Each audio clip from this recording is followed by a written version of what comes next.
This episode is brought to you by Peacock. The new Peacock original documentary, Matthew Perry, A Hollywood Tragedy, dives deep into the beloved actor's rise to fame and his tragic death. 5 people, including Perry's personal assistant, 2 medical doctors, and an alleged Hollywood drug dealer known as the Ketamine Queen, were charged with conspiracy to illegally provide Perry with the ketamine. Explore the details of the case in this heartbreaking special, streaming now only on Peacock.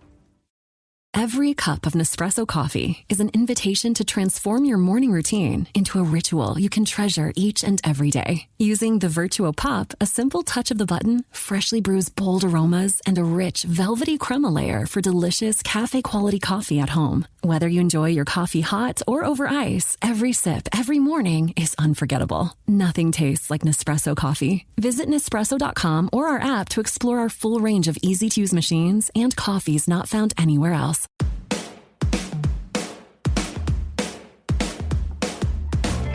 Hello and welcome to The Shift, the podcast that aims to tell the no-holds-barred truth about being a woman post-40, created and hosted by me, writer and broadcaster, Sam Baker. My guest today is Dr. Liz O'Riordan. Liz is what's apparently known in the trade as a double doctor, a breast cancer surgeon with a PhD in molecular oncology. But more than that, Liz is both expert and patient. She received her first breast cancer diagnosis at the age of 40, her second at 43, and her third just 2 years ago at 48. Her experience of life on both sides of the patient-doctor divide makes her uniquely qualified to talk about it. She now campaigns to inform and educate the breast cancer community and was recently presented with the Future Dreams Humanitarian Award for her work. The co-author of The Complete Guide to Breast Cancer, Liz has now followed that up with a cancer roadmap. Not exactly bedtime reading, you might think, but I've been lucky enough to have only had one scare, but I do have family and friends experiencing it. I inhaled it. Not only is it a fascinating read, but it's really easy to digest, and it's sure to become a staple for anyone who's remotely impacted. There's so much misinformation out there about what, and I was getting videos sent to me every day about methylene blue or sugar or the keto diet or collagen. I thought, I want to help people. And if I can get this out there whilst I'm still alive and well, I'll kind of feel that I've done my job. Liz joined me for a full and frank conversation about the impact of getting diagnosed with breast cancer at 40. We talked about crossing the doctor-patient divide, the sudden onset of infertility and menopause, losing her hair and her identity, and how she's adjusted to a life living with cancer.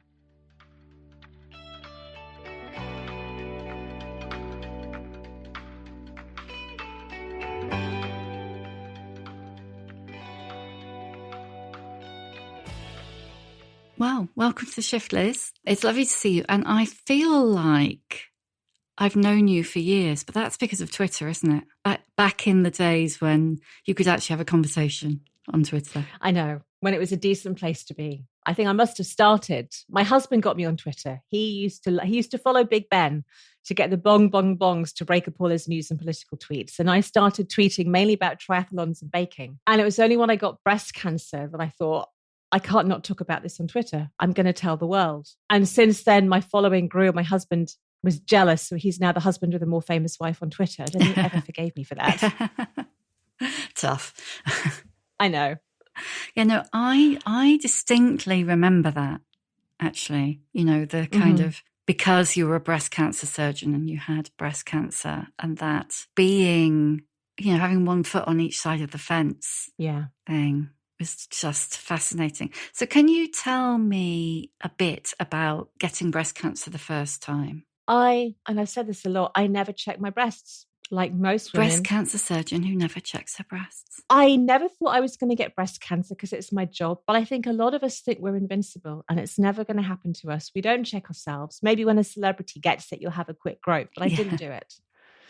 I'd had a couple of cysts in the past, which are very common in your 30s, just small, tight, round lumps, a bit like marbles, and they come and go as you have a period. And I'd had a normal mammogram 9 months before. And I got out of the shower one day and I noticed a lump in my left cleavage. And I wasn't bothered about it because it felt like a cyst and I've got expert hands. but I went to get it checked out and my mammogram was normal. I had a sneaky kind of a cancer that you can't easily see on mammograms. I was 40 and I had an ultrasound. And because I did ultrasound as a consultant, I turned to look at the screen when she was doing it and I saw a cancer. Oh my God. And whereas most people are drip-fed information, biopsy test results, surgery results, I knew I need chemo, I need a mastectomy. I had a good idea what my 10-year survival might be. Before they did the biopsy, my consultant who trained me, she was a friend, came in and said, where do you want to be treated? Because I don't know I can. And then it was up to me to decide how much of the information in my head to tell my parents and my husband. And I said, I'm going to be telling you I've got breast cancer in a week. Don't be silly.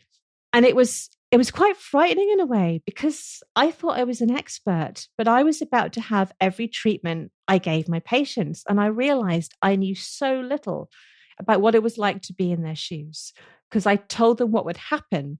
I never heard what it was like. So interesting, isn't it? Because one of the things I was wondering is your knowledge. Was your knowledge a blessing or a curse? I think it was a curse, partly because I've looked after young women who've died of breast cancer. I could see my potential future. I can't unknow that information, that my mum doesn't need to know that. So that fear of the reality of what this could be. But I was a terrible patient. I thought I'm a doctor. Yeah. I meant to know how to cope during chemo. I was getting enemas to treat my constipation and being followed by the chemo nurses, tell us.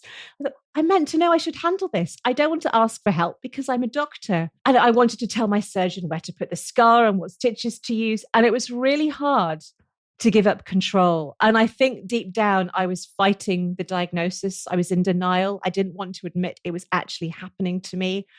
And that's why I started writing on Twitter and blogging just to kind of make it sink in.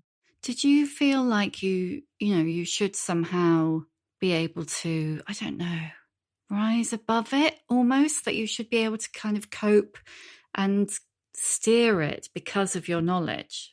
I don't think so. I started chemo within 2 weeks and I was still dealing with the fact that I'm now infertile. I can never have children. I'm going to lose my breasts, my ovaries.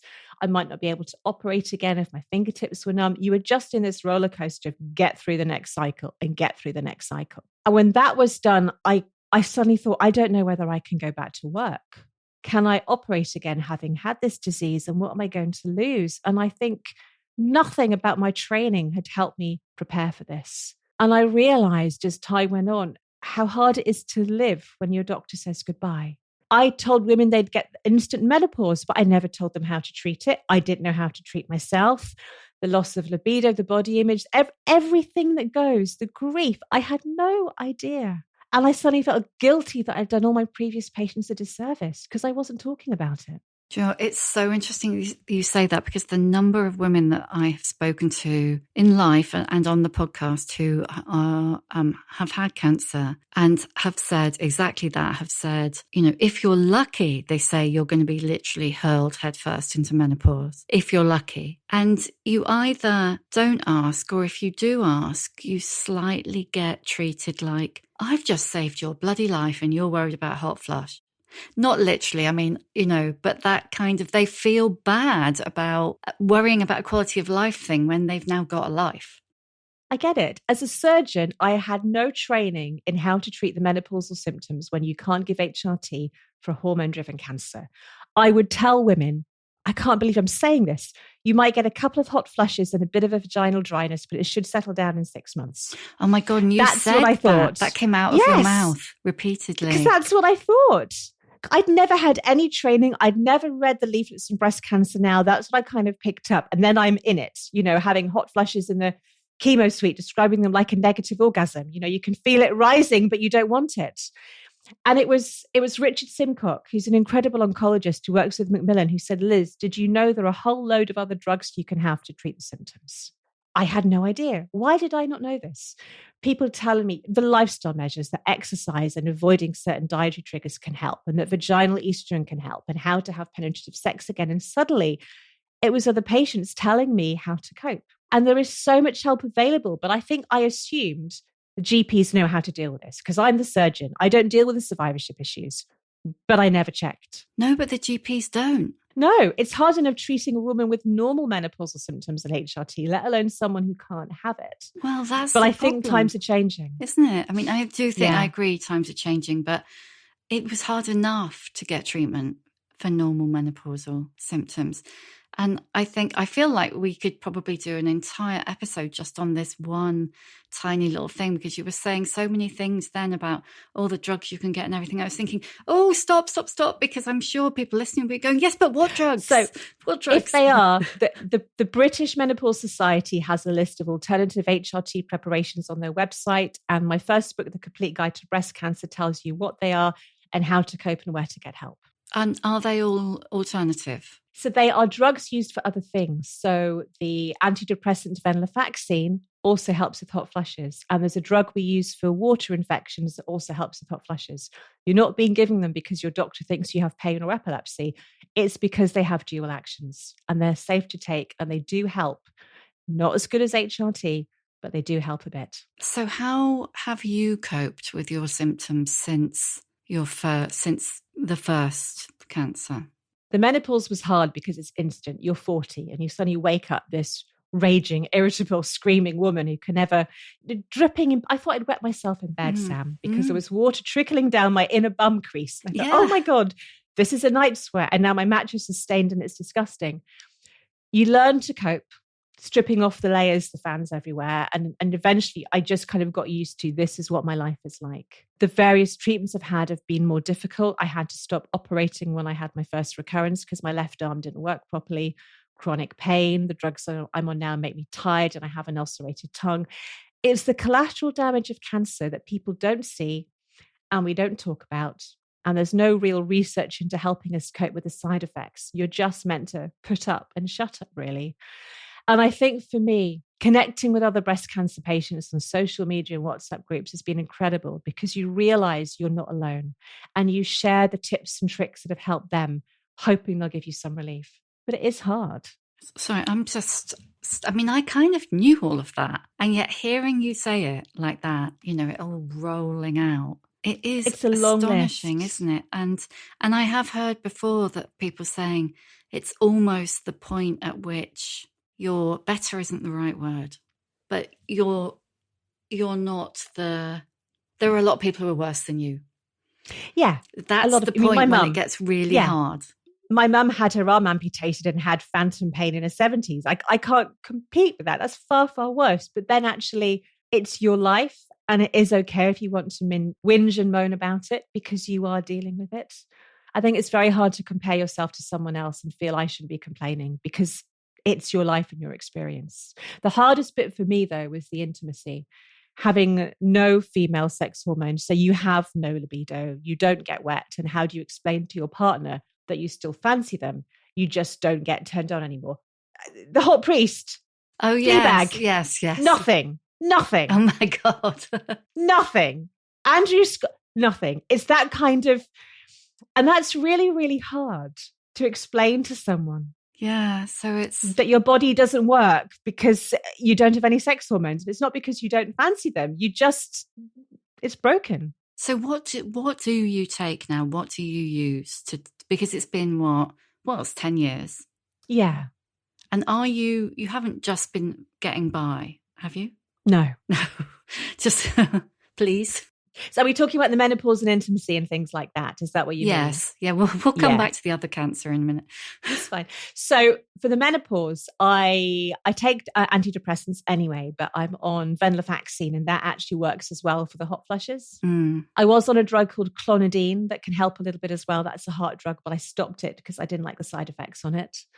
I have vaginal estrogen, which is a godsend. It doesn't cause an increase in recurrence and it just helps lubricate and moisturize everything. And there's a big chapter in my breast cancer book talking about how if you want to have penetrative sex, lube, but safe lube like plain Yes Lube or Sutil, S-U-T-I-L, that doesn't have any glycerins or chemicals or flavorings or glitter in it, using gentle dilators that are the size of your little finger to slowly stretch the vagina up, using air pulse vibrators. You often need a much more intense sensation after the menopause. You can still orgasm, you can still masturbate, you can still feel that, but you almost have to say, I'm going to put a date in the diary. I'm going to start knowing I'll enjoy it when I finish. You don't get the urge to start. You make a conscious decision to do it. If that makes sense. Yeah. It's never going to be spontaneous. Yeah. It's different, but it can still work. But it is really, really hard. It's really hard. And the fact that you have to find that out effectively for yourself. Yeah. You know, like talking to other women or other patients. Exactly. I've spoken to so many women who wanted their husbands to divorce them and go and marry a woman with 2 breasts and a libido. And I'm lucky I was in a loving relationship. What if you're 25 with breast cancer and you're made infertile? And when do you tell someone on a date, by the way, have you packed the lube in your pocket? You know, we need to talk about this more. Absolutely. So you had no, you didn't have a mastectomy the first I time did. around, did you? You know, the second I did. time. The first time I had a mastectomy and an implant. An implant, that's it. That's kind of right. I had an implant, which radiotherapy ruined. And then it came back 2.5 years later on my chest wall. So the implant went and I was flat and I had more surgery and had my ovaries out. And then in 2023, I noticed a little nodule above my mastectomy scar, and that was a second local recurrence. And that was the point at which you were actually starting to write this book. It was the day before my memoir Under the Knife came out, and I was halfway through my current book talking about cancer and what it happens and all the myths. And it was just a whirlwind of how do you keep going? How do you juggle all the balls in the air? Did the third recurrence, did that change how you felt about writing the book? It did. I was frightened. I thought I'm much more likely to get metastatic disease in the future. So how long do I have? What is metastatic disease? Sorry. Metastatic or stage 4 or advanced means cancer that has spread and isn't curable. Like Chris Hoy, who's got prostate cancer in his shoulder. It's when you can treat it to slow down the growth, but you will die of it. So at the moment, I've had local recurrences. My cancer hasn't spread beyond the breast. So I'm technically cancer-free. But because it's happened twice, it could come back to my liver or my lungs or my bones. And that means I can't be cured. It's palliative treatment to keep you alive for as long as possible. Normally months, but some people are living for years and years. And you're still having treatment, aren't you? I'm on treatment for life to hopefully stop me getting incurable cancer, which has its own unpleasant side effects. But you live with them. But I think the book, I wanted to leave a legacy. There's so much misinformation out there about and I was getting videos sent to me every day about methylene blue or sugar or the keto diet or collagen. I thought, I want to help people. And if I can get this out there whilst I'm still alive and well, I'll kind of feel that I've done my job.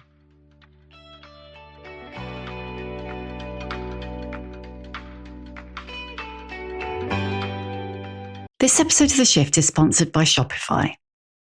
Is it just me, or does it seem like everyone is either starting a side hustle or becoming their own boss? And you know what they're hearing a lot?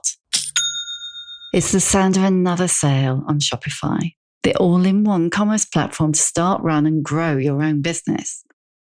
Shopify is the commerce platform revolutionizing millions of businesses, big and small, worldwide.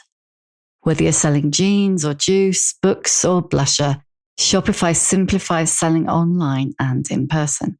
Covers all your sales channels from a shop-front-ready POS system to its all-in-one e-commerce platform. It even helps you sell across social media like Facebook, Instagram, and TikTok. And it's full of industry-leading tools that give you complete control without having to learn new skills like design or coding. And thanks to award-winning help and with an extensive business course library, Shopify is ready to support your success every step of the way. What's lovely about Shopify is that no matter how big you want to grow, Shopify will be there to empower you with confidence and control to take your business to the next level. It's time to get serious about selling and get Shopify today. This is Possibility, powered by Shopify. Sign up for a £1 per month trial period at shopify.co.uk/shift, all lowercase. Go to shopify.co.uk/shift to take your business to the next level today. That's shopify.co.uk/shift.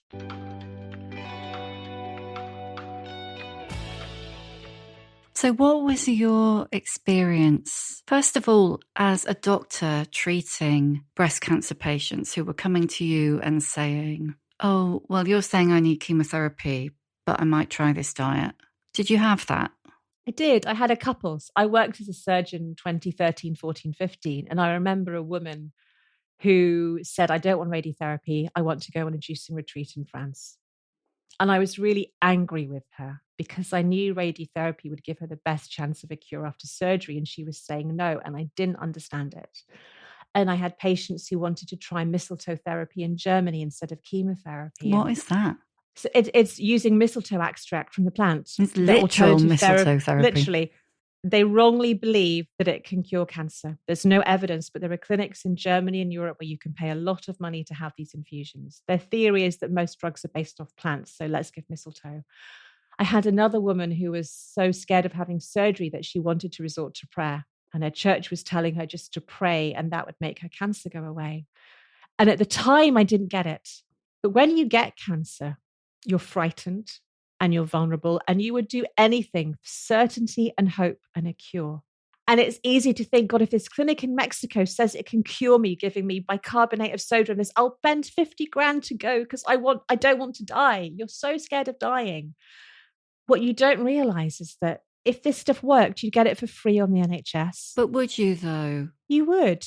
Almost every single cancer treatment you get for free on the NHS. There are some new drugs in trials that you have to pay for, especially the metastatic community whilst they're awaiting their license. There's nothing we're not giving you. There are so many trials and data looking at tens of thousands of people to prove that these treatments are safe. We know what the side effects are. We know how to cope with them. We know what the dose is. You go to vitamin C clinics, you get a different dose in every one made up in some back room. There's no evidence there. It is illegal to advertise or to sell a cancer cure online. And so when you were diagnosed and you had been as a professional, quite reasonably hard line about don't waste your time and your money, have radio or have chemo. Did your attitude change when it was you in the decision-making seat? Not the first time, but I think that when I had the second recurrence, there was so much information there about diets and things. I thought, I'm not a nutritionist. I did my diet lectures at medical school back in the 1990s. Have things changed? Is it really true that diets can cure cancer? So I wanted to do my own research to find out. I also knew I've sat in a room saying have chemo, it gives you the best chance of a cure. But I've had chemo and I've had radiotherapy twice and I've been on all these drugs and it's still come back. And part of me thought, what is the point? Why did I bother going through all that treatment? But then I thought, if I didn't have it, I would probably be dead by now. Cancer is a sneaky sword. And at the moment, we can't beat bad biology. These things reduce the risk of recurrence. And what we should be doing is telling everybody the boring, non-sexy stuff. And you'll know what I'm going to say. Exercise 5 times a week, cut back on alcohol, plant-based diet. They all reduce the risk of a recurrence by up to 30%. And that's something you can do that you are in control of, that helps reduce inflammation, that helps your mental health and fatigue. But you want something that's quick and easy. It's like, God, I've gone into beauty counters. You know, I want the latest Chanel moisturizer to make you look like a supermodel. Of course you don't, because you're doing night shifts and you're eating like a junior doctor. You've just got any face cream. You know, we get drawn in by testimonials. I do my research and I double check and I want to find the evidence. And I know, because this is my life, I've got a PhD in breast cancer oncology. I know it doesn't work. And I've had people come to me and just to try to gently say, look, soursop is the latest thing, this tropical fruit that people are flogging it online. So go to CR UK and just go to NICE and the NHS and just see if you can find it on there and just check there's one other credible source and it's not there. But what's scary now is that a soursop company has doctored CR UK websites and put in a line of text saying soursop can cure cancer. And I understand, and I don't judge anybody for going down the alternative route. What I ask is, have the mainstream treatment, because if you just do alternative, you are 6 times more likely to die if you have breast cancer, 4 times more likely to die if you have bowel cancer. And please tell your doctors what you're doing, because some diets and supplements can stop cancer drugs working. So I was going to ask you that. I was going to say, is there any harm? Aside from the fact that if you don't have traditional treatment, you might die. And there is the harm to your bank account. Yes, the financial harm could be huge. Some people are spending thousands. We know that some supplements like turmeric and St. John's wort can interact with tamoxifen, a breast cancer drug, and stop it working because of the enzyme that metabolizes tamoxifen. We know that things like massive dose vitamin C that ends up in the toilet anyway, but high dose vitamin C that produces a lot of free radicals and antioxidants can stop radiotherapy working. People who do strict diets, your cancer cells need to be growing for chemotherapy to work. So you can actually do more harm than good. And that's why I say just tell your team what you're planning to do. And they can just say, yeah, this is safe. I wouldn't advise that. Maybe do this instead. So as a doctor, you said earlier, cancer is scary and it is tricky. And even the word is scary. Yeah. And we avoid it even now. As a junior doctor, I was told, don't say the word cancer in front of a patient. Use the word lump or malignancy or neoplasm and talk in code. But you need to know what's happening to you so you can get all the support available. And I think it's the same with death and dying. We don't talk about death and dying. It's one of the two certainties in life, being born and dying. How many adults have a will or their advanced care plans, have everything in place? And I think if we got better at doing that when you kind of reach your late teens, 20s, it might make cancer seem a little bit less scary because we're less scared of dying, maybe. What do you think? The problem is, and I have no idea how true this is, but because people feel, and I know lots of people who are in remission and are fine, but I think because somebody says the word cancer and your first thought is that you're going to die. It's not. Yeah, it was mine. I'm ill. I'm going to die. That was your first thought as a doctor? Yeah, it was. And again, I can't imagine what it's like for people who are young, in their teens, children, mothers of young kids, dads of young kids. I thought I'll be dead in a year. There's no point planning. And I was reading metastatic cancer blogs in the middle of the night about women who had died from breast cancer just to prepare myself for what I am certain was going to happen to me. It's the first place you go. It's absolutely fascinating because I think somehow I thought because you were such a specialist that you would somehow be superhuman and would not fall into that trap because your knowledge would be such. The upside of your knowledge would be that you would know the likelihood of survival. So I do. If I'd been 80 with a small breast cancer, I wouldn't have worried. But we know, sadly, that breast cancer can be more aggressive in younger women. And my cancer was 13 centimeters in size. It was big and it spread to my lymph nodes. So I knew I had, I think, a 40% chance of being alive in 10 years. Those are my rough odds with treatment. And I'd never been a patient before. And I suddenly felt, I'm 40. I might not be here next year. This is actually real. And I went down a very, very dark rabbit hole because for me, more knowledge is power. And I wanted to read everything I could, which is the wrong thing to do, scaring myself silly about stuff that might never happen. At the beginning when we were talking, you mentioned fertility. Yeah. Do you have children? No. So I married my husband quite late. I was, 36. He'd had a daughter from his first marriage. And we were probably never going to have them. I spent the first year of our married life working at the Marsden, living with his in-laws. We wanted a couple of years of just the two of us together. And then I found out I needed chemo. And because it was a hormone-driven cancer and it was big, they didn't want to take the risk of egg preservation.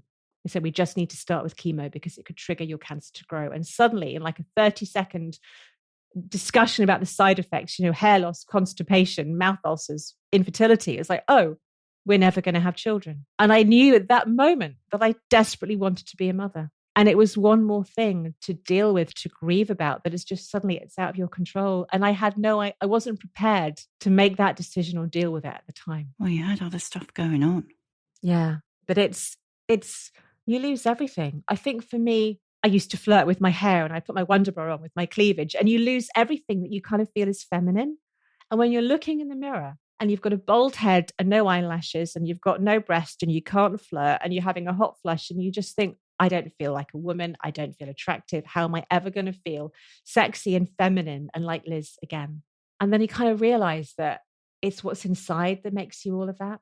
And that took time to get to that place where I could feel sexy and attractive without all the normal stuff that I'd need. But it's tough. I mean, how did you get to the point where you felt like Liz again? I think it took about 2 or 3 years. It took 6 months before I look at myself in the mirror below the neck. I wouldn't let my husband see me naked for about 6 months because I thought my scar was disgusting. And it wasn't. It was just me. This isn't me. And I just got there And then I got my first recurrence and I had to go flat. And that threw me. And I spent a year walking around with my shoulders hunched because I didn't wear a prosthetic. I have chronic pain, so I couldn't wear a bra. Everyone's looking at me. I'm a freak. And again, it was time. And about a year later, I just thought, I can't live my life like this. I discovered the color yellow. I got some cool, funky glasses. I kind of found things that just make me feel like me, something that I can hang on every day. Yeah, you're giving a lot of yellow right now. I love it. Yellow nails, available. Yellow jumper. It was mum's favorite. It's bright, it's cheery. It makes me smile. And you realize if I wear yellow, people smile and they're smiling at me for wearing yellow, not noticing, oh, she's only got one boob. But it took time getting used to the different hair and how things are different. And some people get there quickly. Some people never get there. It's just this mental roller coaster of exploration. And I guess a lot of women go through that when they reach the menopause. The hair changes, the body shape changes. You don't know what to wear. This was it. I live near Bury St Edmunds, a small town, and I went into chemo as a surgeon wearing glamorous maxi dresses and heels and jackets. And I spent 6 months in tracksuits. And I thought, right, I've got Dorothy Perkins of Phase 8. My mum shops in one, my niece shops in another. Where do 40-year-old women get their clothes? What am I meant to look like? And I think that's why people like Alison Walsh are brilliant, if that's not my age, trying to show that you can be stylish and quirky and have fun when you reach your 50s and 60s. Yeah, totally. And that you actually went into that younger. It's really hard when your identity changes completely and suddenly you have to throw half your wardrobe out. And what do you want to wear? Yeah, and all along, you're kind of not meant to be worrying about that because you're in a life or death situation. So worrying about the fact that such and such a dress doesn't work anymore seems somehow wrong. I mean, I kind of feel embarrassed even to say this, but I have always felt, because of my hair, there's such a lot of it, and it's been a thing for me since I was in my late teens. You know, that is the first thing. When I did have a scare quite a long time ago, it was the very first thing that came into my head is, will I lose my hair? Who will I be without my hair? Because my hair is so much of who I am. And, you know, I know so many people who've just cut it off or shaved it off. I had hair like you. I had really, really thick, wavy, blondie brown hair. And it's the first question every woman asks me. Now, we can do cold capping, so you can keep up to 50% of your hair, which does help. I couldn't because I get migraines, so it could trigger them. So I was going to lose my hair. And I was weirdly excited to see what I might look like bald. But I didn't recognize myself in any of the photos. And I've lost what made me Liz. Can they mock that up for you so you can see, presumably, what you might look like bald? I guess you could do now with AI.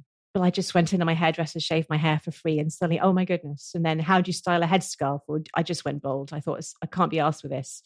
Those wigs with the hot flushes, they were just too hot. Hot and I owned it. Yeah. I put henna crowns on my head and fake tattoos and had fun. I had a Turkish shave in a men's shop. Oh, it was incredible. With the hot towels and a proper Turkish shave. And my husband quite likes short hair and I've got used to it. But throwing away my box of straighteners and brushes and combs and hair gunk for the frizz, it was like, I'm losing a huge part of my identity. And in time you get used to it. But it's like, I don't like it when people brave the shave because you are choosing to lose your hair.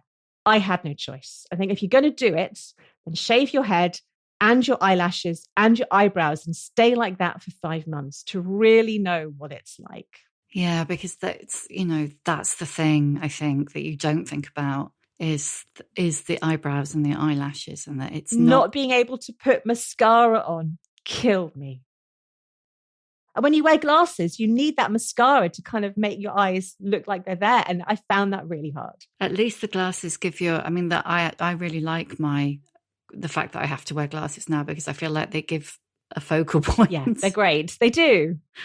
Oh God, I'm so shallow. I'm sorry. No, but I think it's so good. I felt guilty that one of the reasons for having an implant was vanity because I didn't want to wear a full prosthetic cut bra with my V-neck dresses. And I felt guilty that vanity was the reason.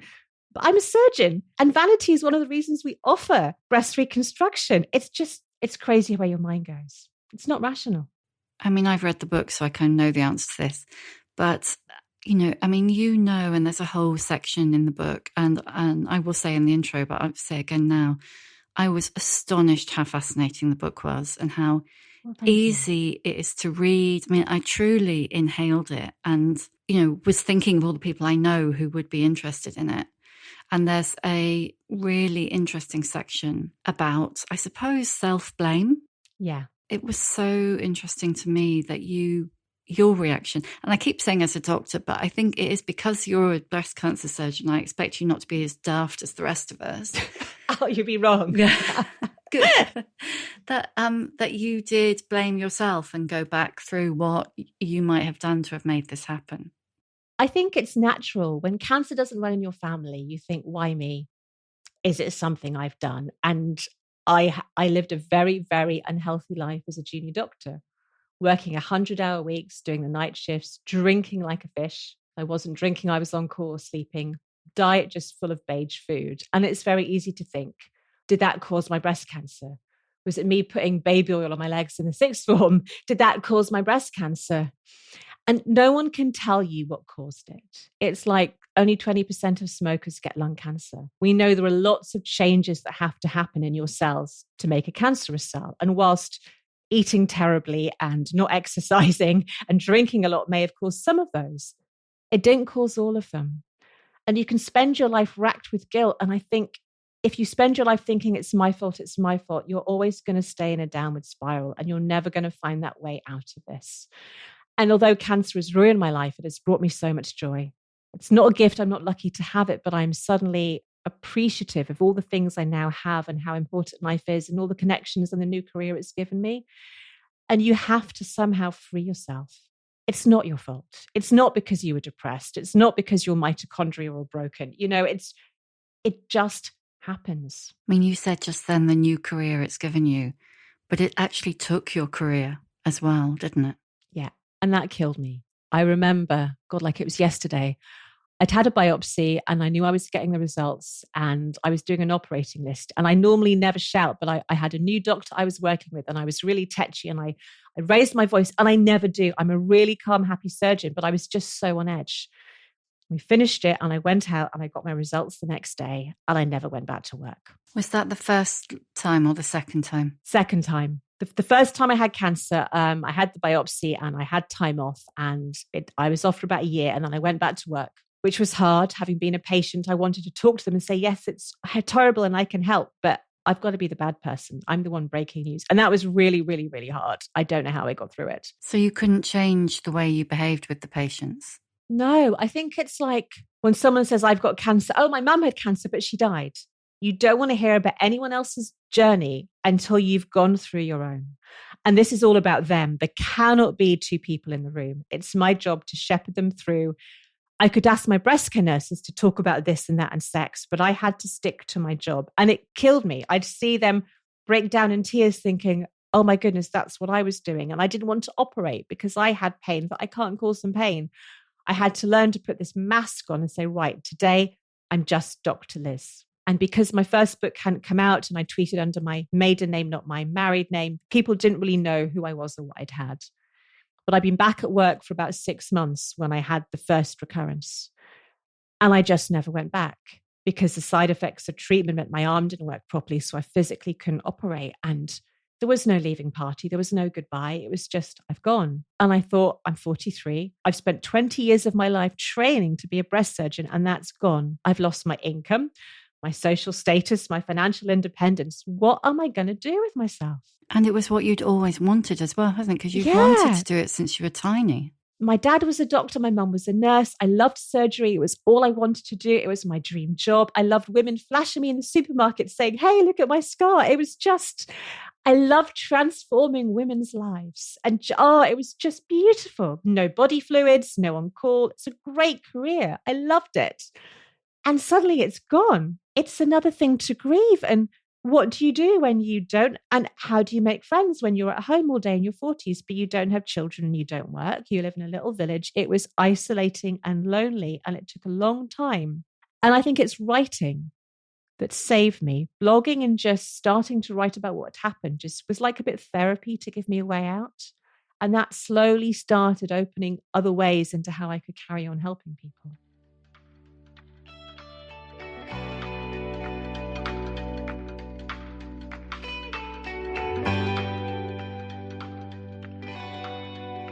This episode of The Shift is sponsored by our friends at Wild Nutrition, who are offering you 50% off for 3 months. As women, let's face it, we've got a lot on our plates. So good nutrition is key. And this is where quality food-grown supplements can really make a difference. Our bodies are wired to absorb nutrients from food. So I was surprised to find that 95% of the supplement market is synthetically derived. Wild Nutrition believes you deserve better. No synthetic fillers or binders, just food-grown ingredients that are as close to their original food form as possible, scientifically shown to be better absorbed by your body. Founded by one of the UK's leading nutritional therapists, Henrietta Norton, and with an all-women nutritional therapist team, they empower every woman with the nutrients and knowledge to thrive at every stage of her life. Alongside their food-grown women's health range, covering hormonal support, fertility, pregnancy, perimenopause, and postmenopause, they also carry favourites like magnesium and KSM 66 ashwagandha. Their nutritional consultations are free, and I found mine so helpful. It was a total game changer. If only I'd discovered them sooner. I've been taking their energy support, and I can already feel that old lethargy lifting. Wild Nutrition are so confident that you'll see a difference. They're offering the Shift listeners 50% off for 3 months when you visit wildnutrition.com/shift. That's wildnutrition.com/shift. And if you don't feel the benefits within 30 days, they'll give you your money back. T's and C's apply. I am not infrequently hearing from women who have had breast cancer and they are so desperate to try HRT. They're just desperate. They've been told they can't. They don't feel like they're being listened to. I have spoken to menopause specialists who have said it's fine. I mean, I feel like I've spoken to a lot of people. I don't have a bloody clue what's right. And this woman is, I mean, apart from anything else, she's ripe to be ripped off by all the alternative health people. What would you advise? So there are differences of opinion, but mine goes along with all the major international bodies that talk about the menopause and breast cancer. And we're talking about women who have a breast cancer driven by estrogen or ER positive. We give you treatments like tamoxifen, like tablets to stop you producing estrogen, because we know breast cancer cells can wake up 5, 10, 20 years in the future. We assume that a cancer, there are some cells that can float around the body and most of them go to sleep. They don't find a friend, they die. But some of them can hibernate like a hedgehog and they suddenly wake up. And if there's a lot of estrogen in your body, even the amount you produce after the menopause, that will stimulate them to grow. It's a bit like giving a kid sugar. It goes on a high. So that's why we give you drugs to lower your estrogen levels, to reduce the risk of any of those cells waking up and starting to grow again somewhere they shouldn't. If you have HRT, you are giving your body additional estrogen, more than you would have menopausally. And the worry is that if you have breast cancer cells that wake up, they will be triggered to grow. There is not good data, there is not good trials, but there are 2 that show that HRT does increase the risk of recurrence. And if your cancer comes back, it means you are having curable cancer, you are more likely to die. So that's the basic reason why most doctors and oncologists would not recommend HRT if you have a cancer that is driven by estrogen, because we worry if you get a recurrence, it could be because of the HRT. Without it, you might have been fine. Now, this is the thing. A woman with a very small cancer and no positive lymph nodes has a much lower risk of recurrence than a woman with a really, really big cancer. But no one can predict the future, and cancers don't do what they're meant to. It is a woman's choice. And if you can live with the possible guilt that you took HRT and your breast cancer came back, and accept that it might be because of HRT, that's fine. Women can do what they like. But we worry that HRT could stimulate those cells to wake up and grow and cause a recurrence. We now know there are lots of other drugs that can help with the symptoms. And yes, they're horrible. And it's not fair that you can't have HRT. No one is saying you can't have it. It's that risk. So we would advise you try the basics like health and exercise and cutting out alcohol and curries and spicy food. And you try the alternatives and you have the vaginal estrogen. And if you are still suffering and you're willing to say, yeah, I can't live without it and I want to try it and I accept a potential increase in recurrence that could kill me before I meant to go, then take it. But it's that informed consent that I'm not sure every woman is getting when they go to talk about it. That's true. Is your breast cancer estrogen driven? It is. It's estrogen driven. I will say some breast cancers aren't. They're called triple negative. But because cancer's a sneaky sod, it can come back and be estrogen driven. So even though the risk is much, much lower with triple negative breast cancer, HRT could stimulate a mutated recurrence. It is so complex. I would never take it. I've learned to live with I've learned to live without it. I've got used to the symptoms. It's fine. And because I've looked after women who've died of metastatic cancer, I will do anything to stop me being that person. Fair enough. It's individual choice. It's just knowing there's a risk it might cause a recurrence that could kill you. Has aging alongside your cancer changed, I suppose, the parameters of what success, life, achievement looks like for you? I guess before I was diagnosed, I thought I've made it. I'm a consultant surgeon. I'm at the top of my career. I'll just carry on. And suddenly having to reinvent yourself in your 40s and 50s is very strange. I don't look like how I thought I looked like when I was 50. I think so. I didn't think I'd be this cool. And that sounds really shallow, but I didn't think I'd have these, 3D printed glasses and have a look. I just thought I'd be like a jobbing surgeon walking the dogs in the country. And I've kind of reinvented this voluntary career. And I had no idea that you could be successful and fun and do different things as you got older. I thought you kind of got older and then stopped. And it's kind of made me realize that age isn't a thing and anti-aging is nonsense. And it's a privilege to get older. And I'm proud of my grey hairs and my grey pubes and the wrinkles on my skin because I never wore sun cream. And actually, I relish every year I have because I don't know how many I'll have. I think we need to stop. We can be very, very ageist. And, we used to say, well, I'm not going to give her chemo because she's 70. Then you find out she's a marathon runner who's fitter than the 50-year-old you've just seen. And I think age doesn't define you.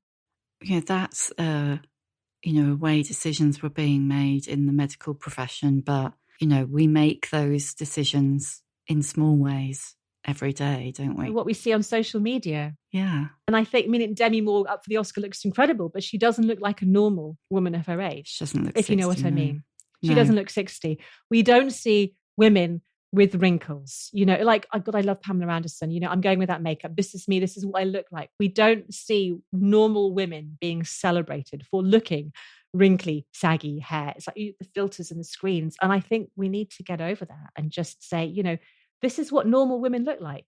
Men get away. Jack Nicholson gets away with looking like he does. He's not expected to look like Brad Pitt in the 20s. And why is there this difference in society about how men and women are meant to age? I mean, it's exactly that, isn't it? It's like, yes, Demi Moore is amazing. She's amazing in The Substance. And I'm so glad that she's winning awards for that. But until we start to see creased Demi Moore or wrinkly Nicole Kidman, I know. We're only making a baby step. They're both incredible women, but we aren't on a level playing field. No. And they will have, the chefs and the trainers and the money to keep that appearance up. But that's not what a 60-year-old should look like. We need more Olivia Colmans and Helen Mirrens and saying, this is it. This is normal aging.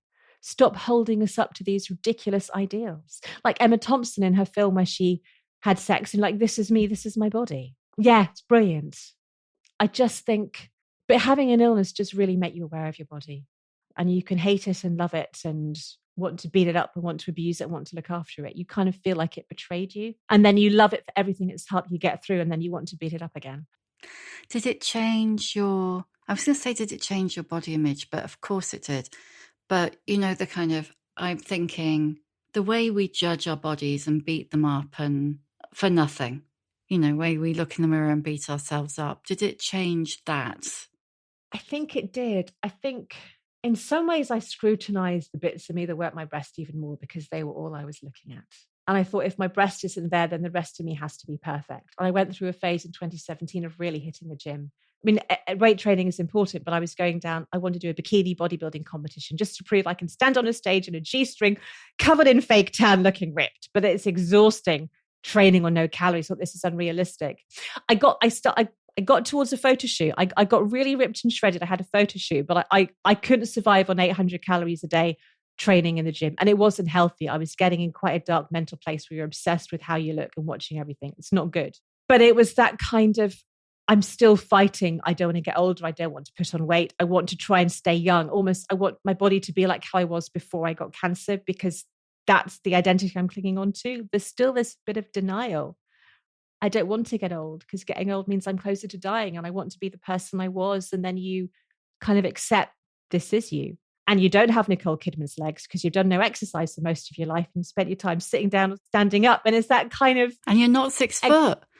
I'm not 6 foot, exactly. But I think it's accepting. You have the body you have because of the lifestyle you've lived and you can't turn back the clock. Accept this is how you are because of what you've done in the past and move forward. And I think that's been a really big eye-opener for me. Stop wishing about what you could look like if you'd done this. You didn't. Thank you. I'm going to ask you the questions that I always ask at the end. Okay. What is your emotional age? My husband would say it varies between 3 and 60. I think I'm probably emotionally about 40, I think.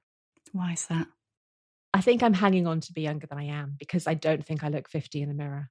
And I don't know how 50-year-olds are meant to behave. I think without my mum as well, without an older woman to kind of judge your emotional resilience with, or a younger daughter to judge it with, you're just kind of, I still think I'm the age I was when I was diagnosed. And are you 50 now? Yes, I was 50 last September. Can you remember your mum when she was 50? I can't remember her before she broke her arm. Grief is a really, really funny thing. But I know the menopause changed her hard. She was always really attractive, but she got a tummy and her hair went grey and she started to shrink. And I kind of saw this is an old woman starting to appear from the menopause, if that makes sense physically. But I can't picture in my mind since after the cancer. It's really strange. Give us a book recommendation. Can be anything, can be a lifelong favourite or just something you read. And Okay. I've just realised there's a boob over your head. Yes, there is. I have boob models, so when I do my videos. I just suddenly thought, I'm sure that's a nipple. And it is a nipple. There are two. It is. There's a nipple above my head. And I have a Wonder Woman doll. Oh, yeah. An old school friend knitted that for me. I'm going to recommend a book called Calm the Fuck Down by Sarah Knight. She's an American. She'll be so Have you read happy. it? She's been on the podcast. Yeah. I've met her. It's just that stop worrying about things you can't control. I have no control over whether my breast cancer kills me or not. I can exercise and eat well, but it's out of my control. And I think that always grounds me and tells me just focus on things that are really important. That's a great recommendation. What advice would you give younger women? Cancer can happen to anyone. And you need to know what the signs are. And if you find anything you're worried about, get checked out. But most women don't get cancer and most women won't die of it. There is, I should add to that, there is some great, what do you call them? Trees in the book. Yes, the number trees. Trees. And they are so fantastically helpful. If you are, well, like most people, you read, you see something online or you read in the paper, if you still read papers. And your example is, if you eat bacon, you are X times more likely. This is such a brilliant way of seeing, of just putting those through. You don't have to do any maths. You just have to look at the numbers and go, yeah, okay, I see where that came from, and I'm going to have a bacon sandwich now.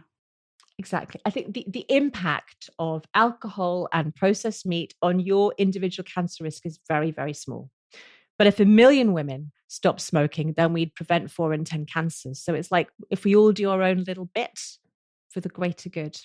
Who is an older woman who's inspired you? I'm going to say Fiona McNeill, who was my consultant when I worked at the Royal Marsden. She was the voice of reason, the expert breast surgeon. It was a gift to work with her. And she just showed me how to listen to women and listen to their fears and let them talk and learn how to help them through what was a very difficult time. Plus, she had magic hands. What's your superpower? Oh, I'm very good at having conversations with my husband in my head and acting on them without telling him. That's not, I love that. That's not really excellent. A superpower, is it? Oh, it is. It is a superpower. I think I know what he'll say, so I'm going to do this. That is definitely a superpower. I'll take that. And last one, how many fucks do you give? I don't give any anymore. Life's too short. Thank you for listening. If you enjoyed The Shift and would like to show your appreciation, why not buy me a coffee? Go to www.buymeacoffee.com/The Shift with Sam Baker. You can hear a new episode of The Shift every Tuesday, wherever you get your podcasts.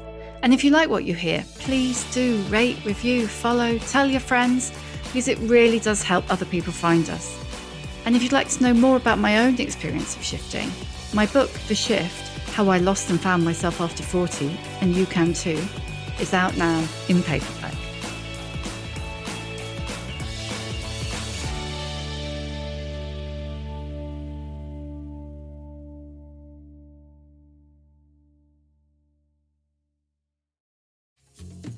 Unexplored catacombs buried beneath a city. A crumbling castle perched on a mountain peak. A top-secret government bunker. A cursed mansion cloaked in legend. I'm Sasha Auerbach. Join me and Tom Ward every Wednesday and Sunday as we reveal the mysteries and histories of abandoned places around the world and ask, where did everyone go? Brought to you by Like a Shot, makers of Forbidden History. Search for Where Did Everyone Go on your favorite podcast platform.